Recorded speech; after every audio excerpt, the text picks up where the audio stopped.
नमस्कार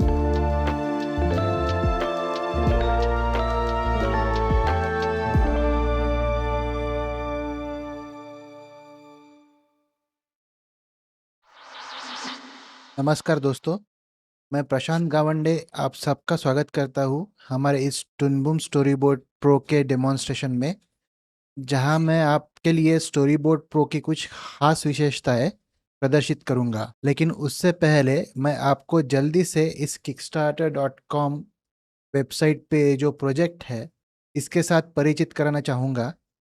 और इसका कारण ये है कि हम हमारे डेमोन्स्ट्रेशन में जो कुछ भी चित्र, सामग्री, सीन्स और टेम्पलेट्स का उपयोग करेंगे, वो सब इसी प्रोजेक्ट से लिए गए हैं। इस प्रोजेक्ट का नाम है द क्लाउड ट्रेन, जो कि स्वतंत्र 2D animation short film project है। द क्लाउड ट्रेन के निर्माता है जस्टिन लवेल, जो कि एक कनाडा स्थित कलाकार है और कनाडा में ही बसे एटॉमिक कार्टून्स इस स्टूडियो के साथ काम करते हैं। तो अगर आप इस प्रोजेक्ट के बारे में और जानकारी लेने के इच्छुक है, तो आप kickstarter.com पे जाके इस प्रोजेक्ट को देख सकते हैं और अगर आप चाहें तो इस प्रोजेक्ट को आर्थिक सहायता भी कर सकते हैं। हमारे डेमोन्स्ट्रेशन की तरफ वापस आते हुए, अगर मैं आपको टुनबुम के साथ परिचित कराना चाहूँ, तो आप में से कुछ लोग जानते होंगे कि टुनबुम एक कनाडा स्थित कंपनी है जो कि मीडिया प्रोडक्शन इंडस्ट्री के लिए सॉफ्टवेयर बनाती है। टुनबुम के सारे सॉफ्टवेयर जैसे कि स्टोरीबोर्ड प्रो,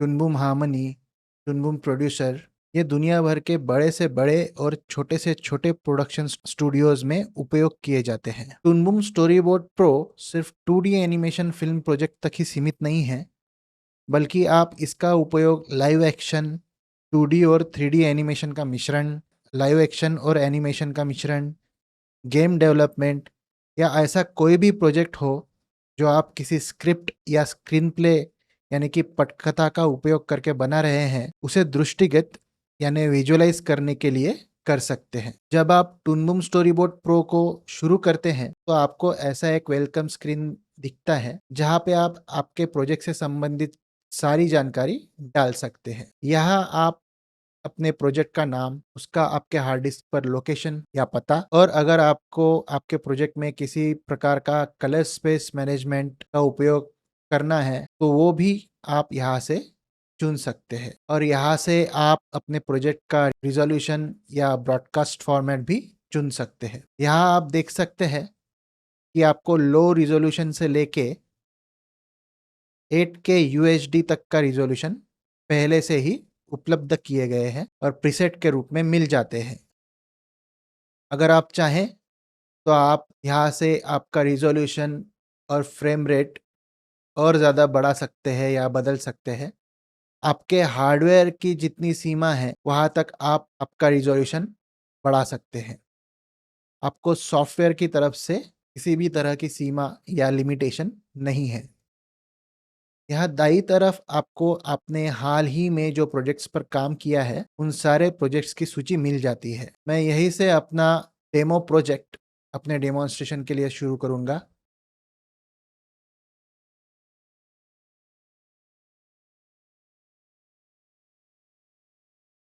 लाइव एक्शन और एनिमेशन, ये दोनों अलग-अलग प्रकार के फ़िल्म के माध्यम हैं और इनके स्टोरी बोर्ड के लिए हम अलग-अलग शब्दावली की शैली यानी टर्मिनोलॉजी स्टाइल का उपयोग करते हैं। इन्हीं टर्मिनोलॉजी स्टाइल्स में से कोई एक स्टाइल चुनने का विकल्प आपको यहाँ प्रेफ़रेंसेस में मिल जाता है। टुनबुम स्टोरी बोर्ड के इस नए संस्करण यानी नए वर्जन के साथ आपको वल्कन 3D रेंडरिंग इंजन भी उपलब्ध होता है, जो कि आपको आपके स्टोरी बोर्डिंग के वक्त भारी से भारी 3D मॉडल्स का आसानी से उपयोग करने की क्षमता देता है। लाइब्रेरी टैब के प्रयोग से आप आपके स्टोरी बोर्ड का कोई भी हिस्सा, फिर चाहे वो एक अकेला चित्र हो या पूरा का पूरा स्टोरी बोर्ड ही क्यों ना हो, एक टेम्पलेट के रूप में आप आसानी से निर्यात करके सुरक्षित कर सकते हैं। यह टेम्पलेट आप जब चाहे तब आपके आवश्यकता अनुसार फिर से प्रयोग में ला सकते हैं। टेम्पलेट्स के साथ साथ लाइब्रेरी में आप कोई भी चित्र या इमेज, वीडियो, ध्वनि यानी साउंड, संगीत यानी म्यूजिक या किसी भी तरह की सामग्री जो आपको स्टोरी बोर्ड बनाते वक्त बार बार उपयोग में आती है, वो यहाँ आप सुरक्षित रख सकते हैं। सरल भाषा में अगर कहें तो लाइब्रेरी से आप आपके हार्ड डिस्क पर मौजूद कोई भी फ़ोल्डर जिसमें आपकी आवश्यक सामग्री उपस्थित है, सीधे उस फ़ोल्डर तक स्टोरीबोर्ड प्रो में रहते हुए ही पहुँच सकते हैं, जो कि बहुत अच्छी उपलब्धता है। किसी भी स्टोरीबोर्ड को बनाने के लिए हमें आवश्यकता होती है एक पटकथा यानी स्क्रिप्ट या स्क्रीन प्ले की। इस स्टोरीबोर्ड टैब के प्रयोग से आप यहाँ आपकी स्क्रिप्ट या स्क्रीन प्ले आसानी से आयात कर सकते हैं। आप यहाँ देख सकते हैं कि आपको RTF और TXT दोनों प्रारूपों में यानी फॉर्मेट में आपकी स्क्रिप्ट की फाइल्स आयात यानी इंपोर्ट करने की क्षमता मिलती है। अगर आप आपकी स्क्रिप्ट या स्क्रीन प्ले लिखने के लिए फाइनल ड्राफ्ट का उपयोग करते हैं तो स्टोरीबोर्ड प्रो में आप आपकी फाइनल ड्राफ्ट में बनाई हुई स्क्रिप्ट भी यहाँ से ला सकते हैं। किसी भी एनिमेशन फिल्म की पटकथा को अगर हमें हिस्सों में बांटना हो तो हम एक पटकथा को कई सीक्वेंसेस में बांट सकते हैं, एक सीक्वेंस को कई सीन्स में बांट सकते हैं और स्टोरीबोर्ड प्रो में काम करते हुए एक सीन को हम कई पैनल्स में बांट सकते हैं। यह थंबनेल वाले हिस्से में हमें कुछ ऐसा ही दिखाई दे रहा है, जहां ये गहरे भूरे रंग का एक अखंड आयताकार ब्लॉक हमें दिख रहा है। ये एक सीन है और इसके अंदर ये जो अलग-अलग चित्र हमें दिख रहे हैं, इनमें से हर एक चित्र एक-एक पैनल को दर्शाता है। यहाँ पैनल टैब में हमें हमारे चुने हुए पैनल से संबंधित सारी जानकारी, जैसे कि उसकी सामयिक लंबाई, उसके डायलॉग या संवाद, कैमरा संबंधित निर्देश और बाकी सारी जानकारी जो हम उस पैनल के लिए हमारे स्टोरी बोर्ड में समावेश करना चाहते हैं, वह हम यहाँ इन कैप्शन फील्ड्स का उपयोग करते हुए लिख सकते हैं। अगर आप चाहे तो ये सारे कैप्शन फील्ड्स को आप अपने हिसाब से अनुकूलित यानी कस्टमाइज भी कर सकते हैं। टेक्स्ट कैप्शन के साथ साथ आप यहाँ स्केच कैप्शन का भी उपयोग कर सकते हैं, जहाँ आप अक्षरों की बजाय चित्र के माध्यम से भी आपके पैनल से संबंधित किसी निर्देश का चित्र के रूप में उल्लेख कर सकते हैं। जैसे कि उदाहरण के लिए आप देख सकते हैं कि मैं यहाँ स्पेसिंग लैडर चित्रित कर रहा हूँ। स्टोरीबोर्ड प्रो में आप अपने यूज़र इंटरफेस की व्यवस्था, जिसे हम वर्कस्पेस लेआउट भी कहते हैं, इसे बड़े आसानी से बदल सकते हैं। यहाँ आप देख सकते हैं कि हमें पहले से ही अलग-अलग प्रकार से रची हुई वर्कस्पेस लेआउट्स के प्रीसेट्स इन बटन्स के रूप में यहाँ मिल जाते हैं। उदाहरण के तौर पर अगर मैं ये वर्टिकल वर्कस्पेस का उपयोग करता हूँ, तो आप देख सकते हैं कि यहाँ हमें हर एक पैनल उससे संबंधित सारी जानकारी के साथ बड़े और स्पष्ट रूप में दिख रहे हैं। अब यहाँ मैं अगर इस स्क्रिप्ट में से कोई भी हिस्सा यहाँ किसी कैप्शन फील्ड में रखना चाहूँ तो मैं बड़े आसानी से ऐसा कर सकता हूँ। अब मान लीजिए आपने आपके स्टोरी बोर्ड पर काफ़ी देर से काम किया है और आपको अब पूरे स्टोरी बोर्ड पर जल्दी से एक नज़र फेरनी है, तो वो भी आप बड़े आसानी से इस ओवरव्यू वर्कस्पेस का उपयोग करते हुए कर सकते हैं।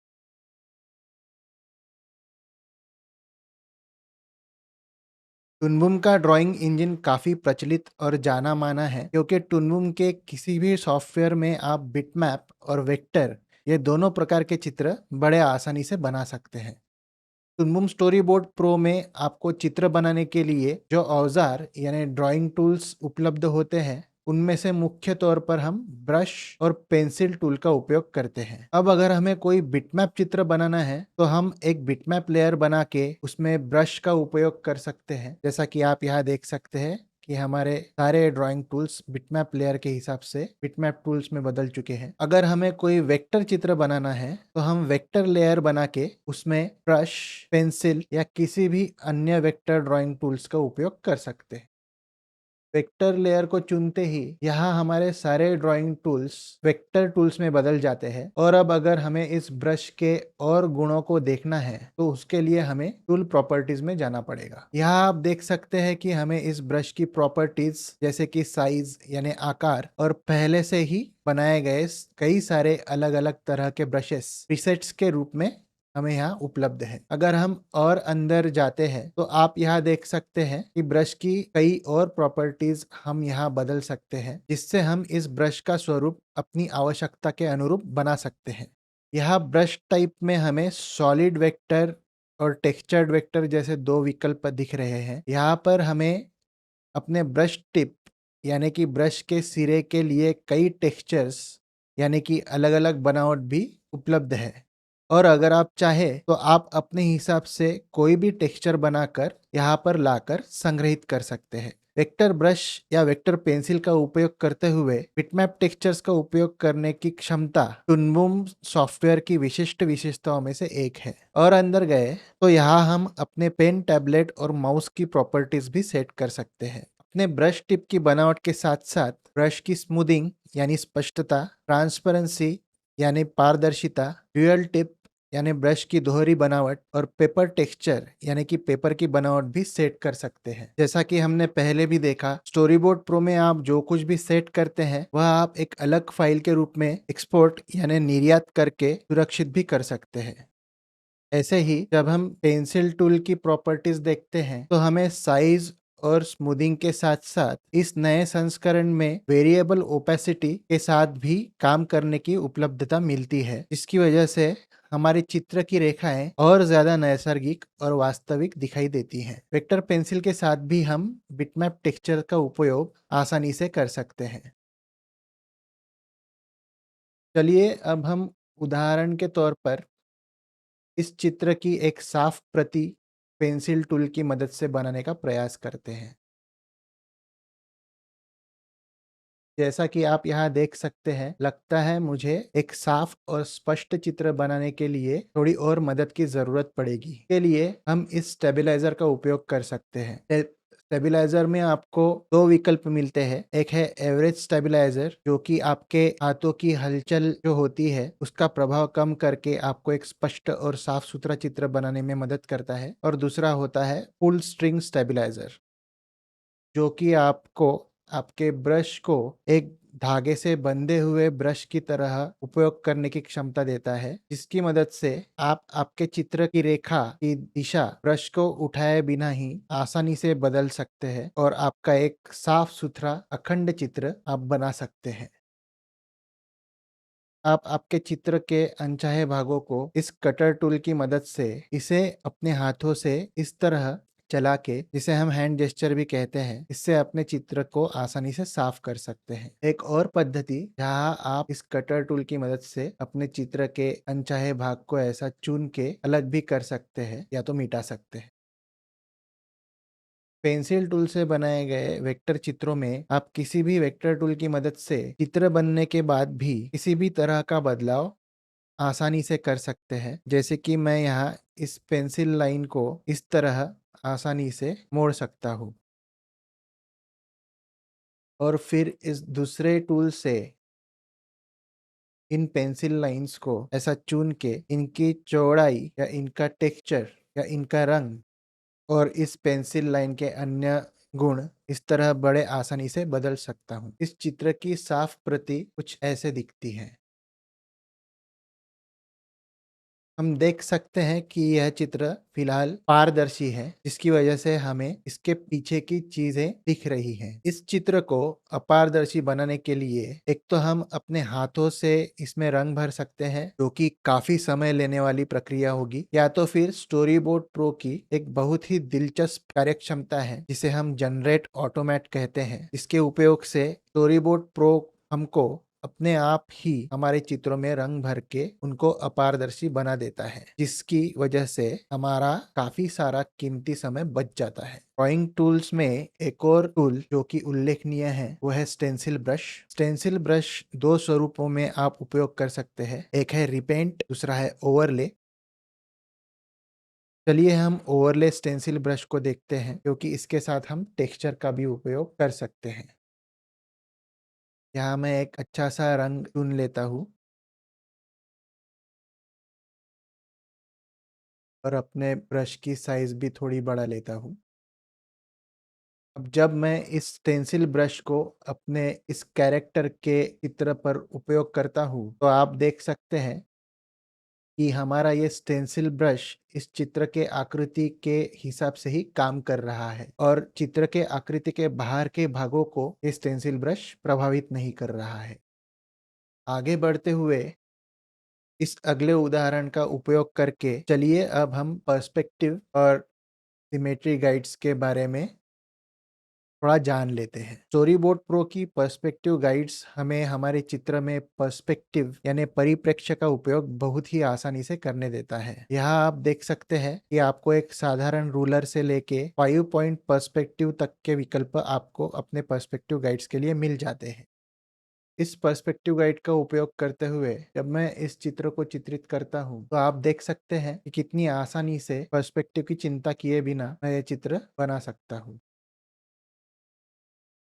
स्टोरी बोर्ड प्रो के इस नए संस्करण के साथ आपको सिमेट्री गाइड्स भी मिल जाती है। जैसे कि आप यहाँ देख सकते हैं कि आपको dual axis symmetry, horizontal symmetry और वर्टिकल सिमेट्री के विकल्प मिल जाते हैं, जिसकी मदद से आप आपके चित्र का चित्रण एक साथ ही दोनों या चारों तरफ से समान तौर पर आसानी से कर सकते हैं। जैसे कि आप यहाँ देख सकते हैं कि कैसे मैं इस वर्टिकल सिमेट्री गाइड की मदद से इस चित्र के एक तरफ चित्रण करते हुए एक ही समय में दूसरे तरफ कैसे आसानी से चित्रण कर सकते।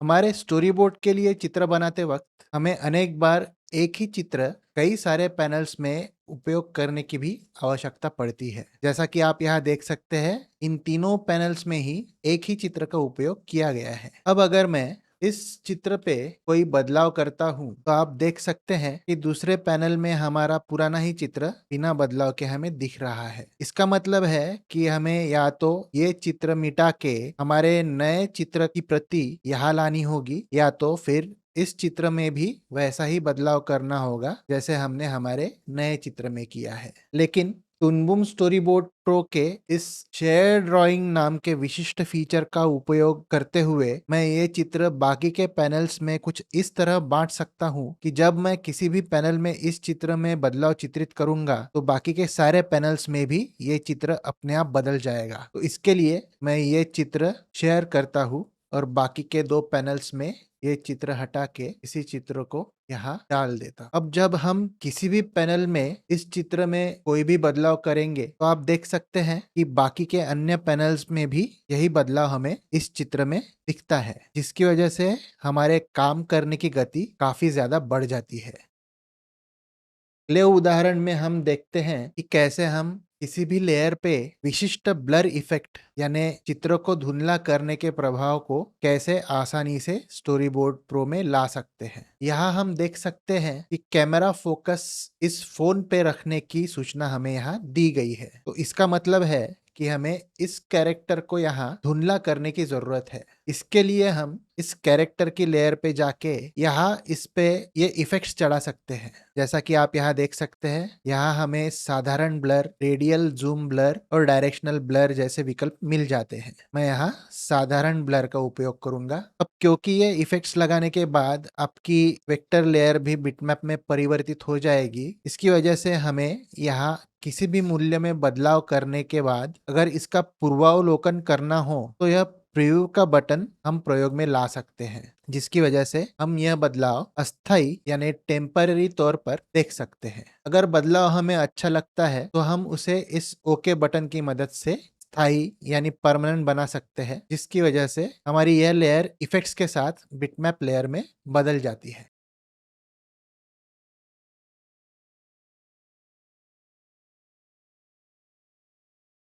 हमारे इस अगले उदाहरण के उपयोग से हम टुनबुम स्टोरी बोर्ड प्रो की एक दिलचस्प कार्यक्षमता के बारे में जानेंगे। तो चलिए मैं इस सीन को प्ले करके दिखाता हूँ। आप देख सकते हैं कि इस सीन में हमारा कैमरा बाई ओर से दाई ओर जा रहा है। लेकिन अगर इस सीन को हम ध्यान से देखें तो हमें दिखता है कि कैमरा के नज़दीक वाली चीज़ें कैमरा से दूर वाली चीज़ों की तुलना में ज़्यादा गति से चल रही है। कुछ ऐसा ही अनुभव आपको वास्तव में भी होता है जब आप किसी वाहन पे चलते हुए आपके नज़दीकी चीज़ों को आपसे दूर की चीज़ों की तुलना में ज़्यादा तेज़ गति से पीछे जाते हुए देखते हैं। इसी दृश्यात्मक अनुभव को हम लंबन यानी पैरालैक्स कहते हैं। अगर हम स्टोरी बोर्ड के इसी दृश्य को हमारे स्टेज व्यू में देखें तो आपको दिखेगा कि यहाँ हम वास्तव में एक 3 आयामी जगह यानी 3D स्पेस का उपयोग कर रहे हैं और यहाँ हम ये भी देख रहे हैं कि सिर्फ हमारा कैमरा एक जगह से दूसरी जगह इस 3D स्पेस में चल रहा है और हमारे सीन के पृष्ठभूमि यानी बैकग्राउंड के लिए भी हमने एक 3D मॉडल का ही उपयोग किया है और इसी वजह से हमें इस पैरालैक्स का अनुभव होता है। आप स्टोरीबोर्ड प्रो में फोटोशॉप में तैयार किए गए चित्रों को भी आसानी से आयात यानी इंपोर्ट कर सकते हैं और अगर आपने फोटोशॉप में कई सारे लेयर्स का उपयोग किया है तो आप आपकी फोटोशॉप की फाइल उन लेयर्स के साथ भी स्टोरीबोर्ड प्रो में आसानी से ला सकते हैं। कई लेयर्स वाली फोटोशॉप फाइल को हम मल्टी लेयर्ड फोटोशॉप फाइल कहते हैं। यहाँ भी हमने हमारे बैकग्राउंड को और थोड़ा बढ़ाने के लिए मल्टी लेयर्ड फोटोशॉप फाइल का उपयोग किया है। जैसा कि आप यहाँ स्टेज व्यू में देख सकते हैं कि हमने उस फोटोशॉप फाइल की अलग-अलग लेयर्स को अलग-अलग अंतर पे रख के हमारे सीन के पैरेलैक्स इफेक्ट को और दिलचस्प बनाने की यहाँ कोशिश की है। ये जो हमने हमारे पूरे सीन की रचना इस पैरेलैक्स इफेक्ट को पाने के लिए की है, ऐसी रचना को मल्टीप्लेन कैमरा सेटअप कहा जाता है, जिसका लाभ हम स्टोरीबोर्ड प्रो के 3D कार्यप्रणाली का उपयोग करते हुए आसानी से पा सकते हैं। स्टोरीबोर्ड प्रो में हम हमारे किसी भी लेयर को आसानी से एनिमेट भी कर सकते हैं। यहाँ अगर हमें हमारे इस कैरेक्टर को कैमरा के साथ ही बाई ओर से दाई ओर जाते हुए देखना है तो हम यहाँ बड़े आसानी से हमारे कैरेक्टर की इस लेयर को चुनते हुए यहाँ पहली फ्रेम पे इसकी पहली की ऐसे बना के फिर आखिरी फ्रेम पे इस लेयर को यहाँ ला के इसकी दूसरी की यहाँ बना के ऐसा एनिमेट कर सकते हैं। अब आप देख सकते हैं कि कैसे हमारा कैरेक्टर हमारे कैमरे के साथ ही चल रहा है।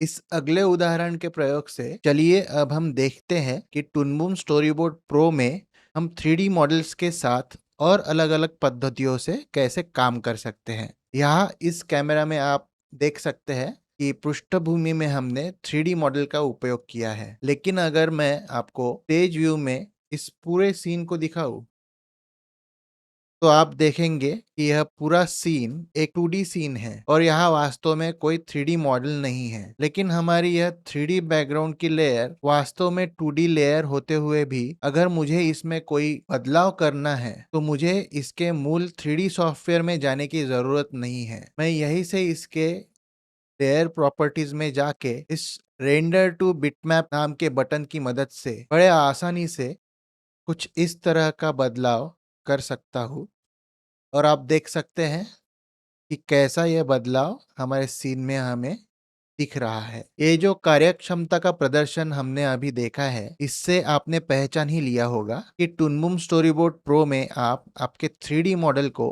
एक 2D लेयर के रूप में भी कितनी आसानी से उपयोग कर सकते हैं, जिसकी वजह से आपके कंप्यूटर पे 3D मॉडल की वजह से आने वाला दबाव काफी हद तक आप कम कर सकते हैं। इसी सीन के इस अगले पैनल में हम देख सकते हैं कि इस बार हमने वास्तव में 3D बैकग्राउंड का उपयोग किया है।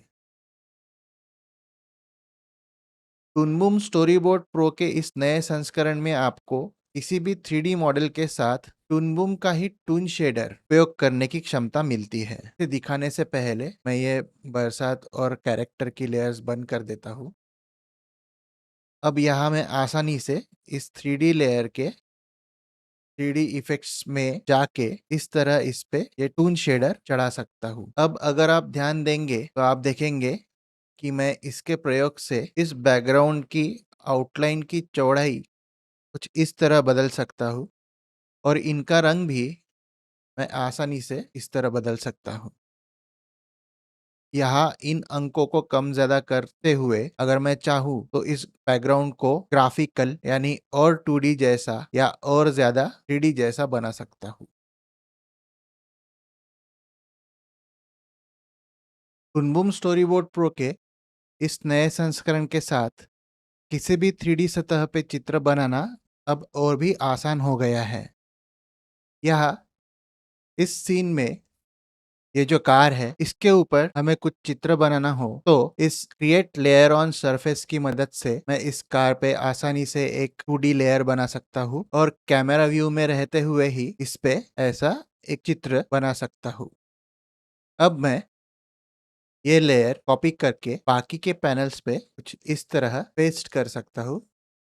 अब जिसकी वजह से अब हम देख सकते हैं कि ये जो हमारा चित्र है ये कार के साथ कितनी आसानी से अच्छे से जुड़ गया है।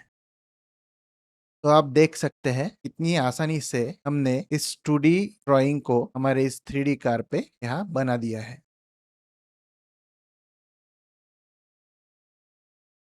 इस अगले उदाहरण की मदद से हम समझेंगे कि स्टोरीबोर्ड प्रो में कैसे हम 3D का एक संदर्भ के रूप में भी उपयोग कर सकते हैं। स्टोरीबोर्ड बनाते वक्त कई बार हमें ऑनियन स्किन की जरूरत पड़ती है जो कि हमें हमारे मौजूदा चित्र के पहले और बाद में आने वाले चित्र देखने देता है। स्टोरीबोर्ड प्रो में आप यहाँ से ऑनियन स्किन का उपयोग कर सकते हैं जहाँ पे आप पहले के 1 से लेके 3 चित्र और आगे के 1 से लेके 3 चित्र देख सकते हैं। अगर आप चाहें तो इस एक्सपांड ऑनियन स्किन की मदद से कुछ चुनिंदा चित्र भी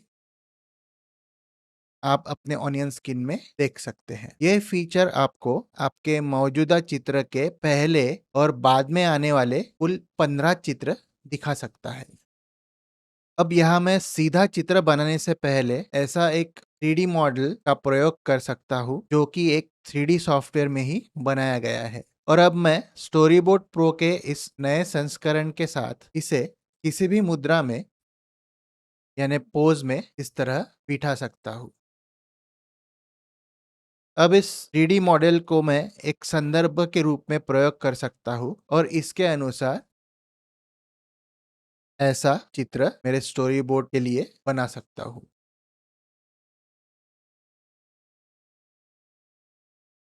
डेमो के इस उदाहरण के लिए हम स्टोरी बोर्ड प्रो के टाइमलाइन का उपयोग करेंगे। स्टोरी बोर्ड प्रो के टाइमलाइन में आप वो सब कुछ कर सकते हैं जो आप किसी भी एडिटिंग सॉफ्टवेयर में करते हैं। स्टोरी बोर्ड प्रो का टाइमलाइन व्यू आपका स्टोरी बोर्ड खत्म होने के बाद उसे एडिट करके उसका एनिमेटिक बनाने के लिए उपयोग किया जाता है। यहाँ आप देख सकते हैं हमें एडिट करने के लिए वीडियो ट्रैक्स और ऑडियो ट्रैक्स दोनों ही मिल जाते हैं। स्टोरीबोर्ड प्रो के इस नए संस्करण में आप किसी भी लेयर की अपारदर्शिता यानी ओपेसिटी भी आसानी से एनिमेट कर सकते हैं जैसा कि आप यहाँ देख सकते हैं। अगर मैं इस लोगो की लेयर को चुन के यहाँ वीडियो ट्रैक में जाता हूँ तो यहाँ आप देख सकते हैं कि मोशन की फ्रेम्स के साथ साथ हमें ओपेसिटी की फ्रेम्स भी यहाँ मिल जाती है। अब इस सीन के इस अगले हिस्से में मान लीजिए हमें इस बिलबोर्ड पे कोई और वीडियो डालना है। इसके लिए सबसे पहले मैं एक नया वीडियो ट्रैक बना लेता हूँ और फिर हमारे लाइब्रेरी में जाके यहाँ से हमारा जो वीडियो है वो हम इस ट्रैक पे ला सकते हैं। मैं इस वीडियो का अतिरिक्त हिस्सा कुछ इस तरह मिटा देता हूँ और इस वीडियो को हमारे बिलबोर्ड पे तरह हटा देता हूँ। अब हम हमारा ये बिलबोर्ड पूरे सीन में दिखने के लिए यहाँ से कॉपी करके इस वीडियो ट्रैक में इस तरह लाएंगे, और ये बिलबोर्ड हमारे कैरेक्टर के पीछे रखने के लिए हम ये वीडियो ट्रैक भी इस तरह हमारे मुख्य ट्रैक के नीचे ऐसा डाल देंगे। अब आप देख सकते हैं कि कितनी आसानी से हमने इस सीन में इस बिलबोर्ड पे एक वीडियो डाल दिया है, और ये बिलबोर्ड वीडियो के साथ हमारे इस पूरे सीन में दिख रहा है। इस सीन को लग के ही जो अगला सीन है,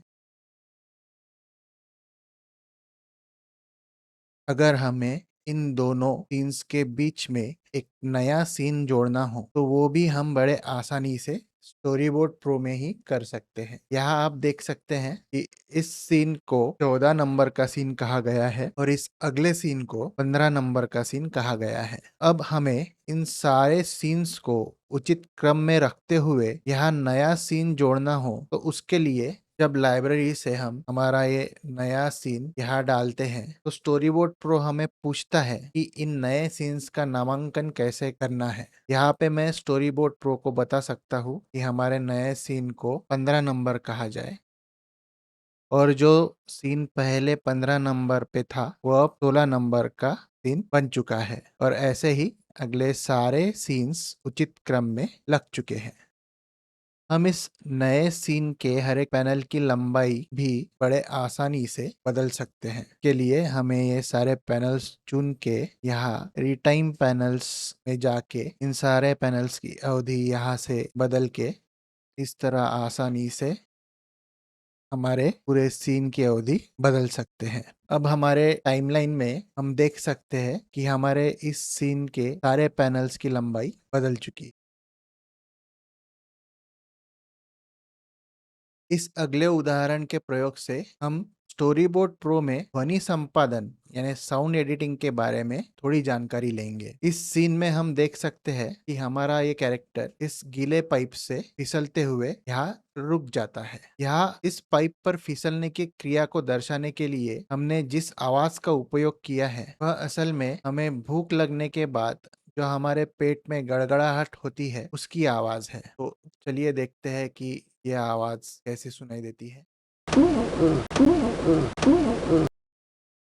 अब इस आवाज को फिसलने की आवाज बनाने के लिए हमें इफेक्ट्स टैग में जाना पड़ेगा। यहाँ आप देख सकते हैं कि हम हमारा स्टोरी बोर्ड बनाते वक्त जो भी आवाजें या साउंड्स का उपयोग करते हैं उनके प्रभाव में बदलाव लाने के लिए हमें यहाँ कई सारे इफेक्ट्स विकल्प के तौर पर मिल जाते हैं। हमारे इस उदाहरण के लिए हम पिच शिफ्ट का उपयोग करेंगे। ये सारे इफेक्ट्स हम एनिमेट भी कर सकते हैं, जैसे कि मैं यहाँ इस सीन के अंत में जाके यहाँ पिच शिफ्ट का ये अधिक का चिन्ह दबा के एक की फ्रेम बना देता हूँ, और इसी सीन के शुरुआत में जाके यहाँ पिच शिफ्ट के मान को 1 कर देता। अब चलिए प्ले करके देखते हैं ये आवाज अब कैसे सुनाई देती है। तो इस सीन को सुनने के बाद आप देख सकते हैं कैसे हमने स्टोरीबोर्ड प्रो के पिच शिफ्ट इफेक्ट का उपयोग करके जिस ध्वनि का उपयोग हमने यहाँ किया था उसका मूल स्वरूप हमने कितने आसानी से हमारे सीन के अनुरूप बदल दिया है। इस अगले सीन का उपयोग करते हुए अब देखते हैं कि स्टोरी बोर्ड प्रो में आप आपकी लाइब्रेरी व्यू में भी इस तरह आपके साउंड फाइल्स चला के देख सकते हैं, और उस साउंड का सिर्फ उपयोगी हिस्सा आप कैसे आसानी से आपके स्टोरी बोर्ड के साउंड ट्रैक पे ला सकते हैं। यहाँ लाइब्रेरी में मेरे पास कुछ ऐसी ही आवाज है जिसे मैं आपको लाइब्रेरी में ही प्ले करके सुनाता हूँ। आप देख सकते हैं कि हमें इस पूरे साउंड में सिर्फ इस भाग की जरूरत है। तो इसके लिए मैं यहाँ से हमारा जो उपयोगी भाग है वो कुछ इस तरह चुन सकता हूँ, और फिर हमारे सीन के शुरुआत में जाके और हमारी साउंड ट्रैक को चुन के यहाँ लाइब्रेरी से ही इस साउंड को हमारे साउंड ट्रैक पे ऐसे भेज सकता हूँ। अगर हम इस सीन को प्ले करके देखते हैं तो आप सुन सकते हैं हमने यहाँ इस सीन के लिए ये आवाज यहाँ पे आसानी से इस सीन के साथ जोड़ दी है। इन उदाहरणों को देखते हुए आपको कल्पना आई होगी स्टोरी बोर्ड प्रो में साउंड के साथ काम करना हमारे लिए कितना आसान हो जाता है।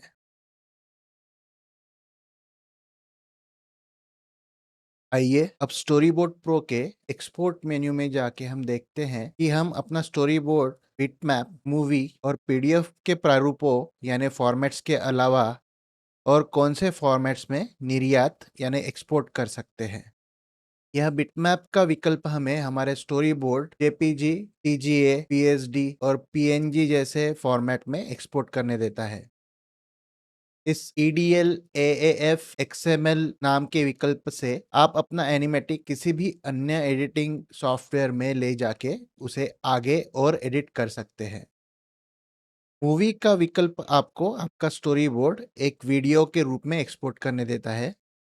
एक्सपोर्ट टू पीडीएफ वाला ये विकल्प आपको आपका स्टोरी बोर्ड अलग-अलग संरचनाओं के पीडीएफ में, जो कि आपको प्रीसेट्स के रूप में यहाँ पे मिल जाते हैं, इनके रूप में आपको ये आपका स्टोरी बोर्ड निर्यात करने देता है। लेकिन स्टोरी बोर्ड प्रो के इस नए संस्करण के साथ आप इस पीडीएफ की जो रचना होती है उसमें अपने हिसाब से बदलाव करते हुए का पूर्वावलोकन यानी प्रीव्यू उसी समय देख सकते हैं। यहाँ आप देख सकते हैं कि जैसे जैसे मैं यहाँ बदलाव कर रहा हूँ वैसे ही मैं वो सारे बदलाव का प्रभाव इसी वक्त यहाँ पे देख सकता हूँ।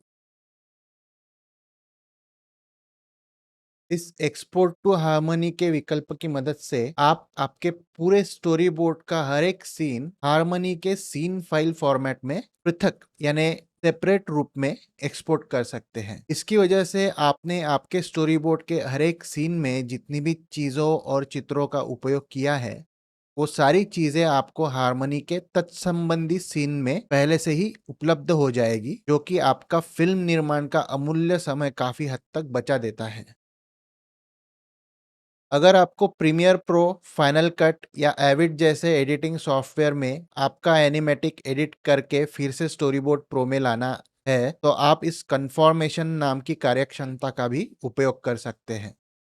डेमो को समाप्त करने से पहले आइए मैं आपको टुनबुम की वेबसाइट पे ले चलता हूँ, जहाँ से आप इस कम्युनिटी वेब पेज की मदद से टुनबुम की सारी सोशल मीडिया प्लेटफॉर्म्स के साथ जुड़ सकते हैं।